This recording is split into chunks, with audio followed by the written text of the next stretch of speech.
This podcast was recorded on the morning of April 16th. You will hear us discuss the possibility of the United Kingdom government holding an upcoming press conference on May 7th. As of Friday, April 17th, that is the confirmed date.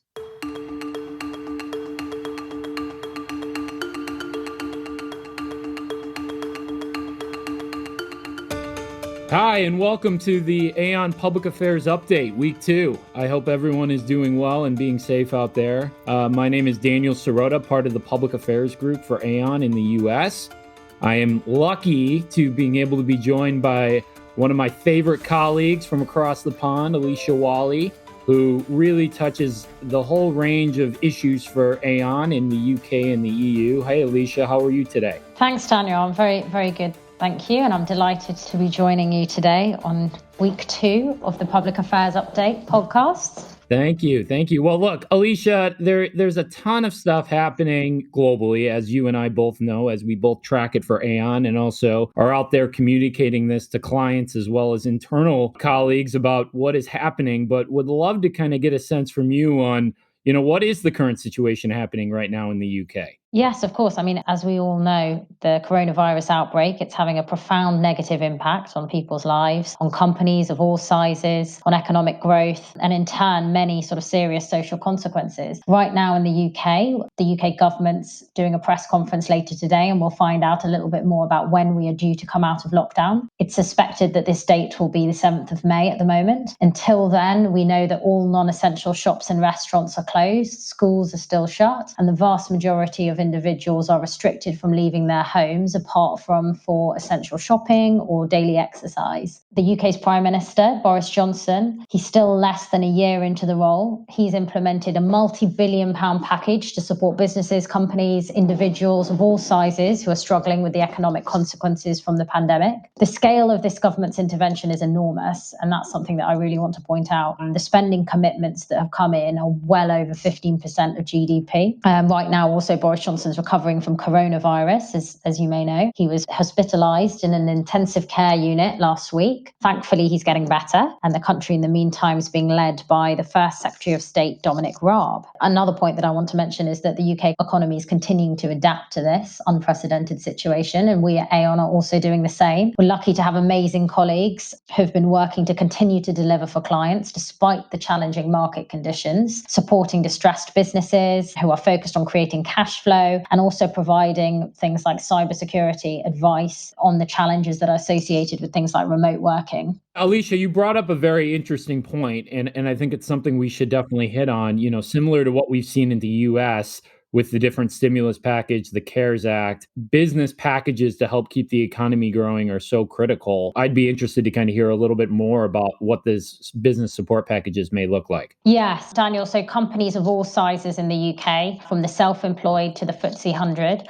all of them, at least in theory, are able to benefit from a huge number of grants, loans and support packages. But as is always the case everywhere in the world, the devil is often in the detail. So that means that support schemes that should take years to implement, and normally do when we have, the time and space to be able to do so, these have now had to be introduced in a matter of weeks. So the timeline has been accelerated due to the fast spread of the virus and the need to be acting quickly. So as a consequence, there's been a little bit of confusion and misunderstanding amongst businesses and others around the consequences and meaning of some of the government's policies. So one example that immediately comes to mind is around the UK government's announcement that only children of key workers could attend school. That, some people felt, had failed to adequately explain who classified as a key worker. So also only 1 in 10 of the small businesses who initially applied to the government's loan scheme were accepted. So there were some sort of initial issues with how some of these measures were to be interpreted or rolled out. But the government, as ever, has proved to be willing to listen to businesses on how to improve their support measures and further sort of clarify some of the details there. I know we at Aon, have presented our views to government, and they've been more than willing to listen. So I think on the whole, business is sympathetic towards the government's overall approach during this pandemic. It's helped, I think, to strengthen Boris Johnson's credibility as a leader. And I think we can see that elsewhere across the EU as well. I think it's been a good opportunity for leaders in EU member states to increase their confidence from their citizens and constituents. And we've seen that in Germany as well with Angela Merkel, who's, I think, perceived as an anchor of stability and pragmatic during this difficult time and during the crisis. Yeah, and Elisha, how is the industry getting engaged here? Like, is there other efforts that are taking fold that the industry is getting behind the government in some sense and being supportive or trying to get policies out there that are, going to be crucial to help keep the insurance market going? Yeah, and I think this goes beyond just the insurance industry. I mean, businesses like Aon, we're focused on supporting our employees and clients, navigating our clients through this difficult period. But like the rest of the world, the UK government, is looking to business to support its efforts for advice and how it can support the economy. And particularly as we navigate our way out of the pandemic, how to revive the economy. And that's going to be particularly important. I mean, we've seen that UK manufacturers have turned their efforts to making ventilators. You've seen sort of gin and beer distilleries are making hand sanitizers. Banks are offering mortgage holidays and additional support for the vulnerable and SME customers. So it's very much on us and businesses to explore how our expertise can bring the most benefit to governments across the world during this period. I mean, an example in the UK, we have forecasting and modelling expertise here at Aon, can use that to support government and help them in communicating with industry on a range of scenarios. And while there's been some criticism here in the UK about the lack of pandemic cover and business interruption policies, there's also widespread recognition amongst policymakers that retrofitting COVID-19 to existing policies could bankrupt the industry. So as an industry, I think we're united in our efforts to supporting clients and customers, particularly those vulnerable customers who are struggling to make ends meet and struggling to get their businesses going during this challenging period. So we're there to support them, try and act quickly and efficiently to ensure that businesses can weather this storm. And through our trade associations, we're very much united and at the front line of efforts to tackle this pandemic. And Elisha, what do you think's next? What is the UK going to be doing in the next couple of weeks here? Is there any,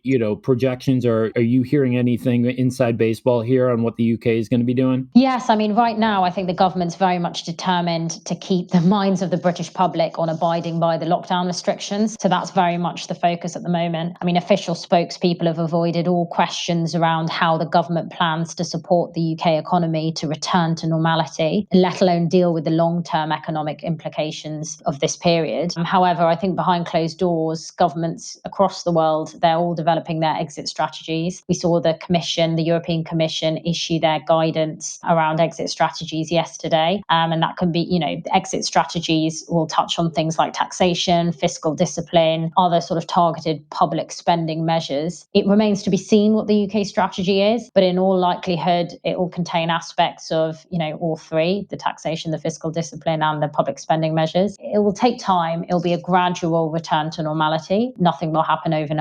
And we, as public affairs, we're in regular contact with the UK government about the role of the insurance industry in supporting the UK economy's return to normality. I have no doubt that the relationships that we have with our clients and governments will go from strength to strength as we recover. So, Elisha, you talked a little bit about the EU there. Can you talk a little bit about what the Commission's role is in all of this? The European Commission plays a strategic support role for member states more than anything else, mainly facilitating the bloc's economic response. So that involves things like its own stimulus packages, issuing state aid compliance approvals for individual member states, as well as their economic support measures. Member states have been enacting their own measures in addition to that to support businesses and citizens. And that's usually done on a member state by member state basis and often leads to variations and differences between the different countries' legislative responses to the pandemic. So from an EU-wide perspective, last week, the EU agreed a €37 billion package. That's named the Corona Response Investment Initiative. And that's aimed at supporting citizens, regions, and those countries that are hardest hit by the pandemic. The funds will be directed towards healthcare systems, SMEs, labour markets, and other vulnerable parts of EU member states' economies. There's also the EU Solidarity Fund, and that was extended as well to cover public health emergencies. So it will make up, I think, around 800 million available for European countries this year. The European Investment Bank as well will free up billions in working capital to lend to SMEs. And with the help of EU budget guarantees, the European Investment Fund will also aim to incentivise banks to be able to provide liquidity to SMEs during this difficult time. Also, earlier today, we heard from the European Commission President, Ursula von der Leyen, and she said today that the coronavirus pandemic will likely redefine our politics, our geopolitics, and possibly globalization itself. I think that's a really important remark that she made today. And an example, a country worth talking about just for a couple of minutes, is Italy. Italy, as we know, is the European country that's been hardest hit by the coronavirus pandemic. And that's not just in terms of sort of deaths and infections, but also in terms of impact on its economy. So after weeks of full lockdown measures, there are finally signs that we're seeing that the rate of the spread of the virus there is slowing. But the restrictions in place, they'll probably need to remain for many weeks, if not months, and that will further hamper the country's economy. Thanks, Elisha. Very good update on what's going on in the UK and EU.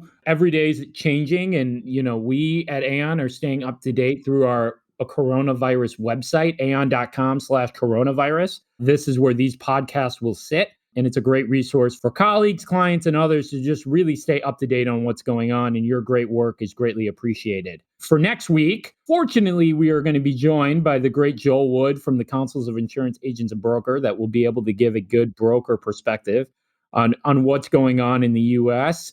at the federal and state level, and dig a little bit further about the CARES Act and how the implementation is going. I want to say thank you, Elisha, again, for jumping on the podcast today, and look forward to continue to work together and working towards this crisis on behalf of our clients and colleagues. Thanks, Daniel. It's been a pleasure. Wishing everyone a good week. Thank you.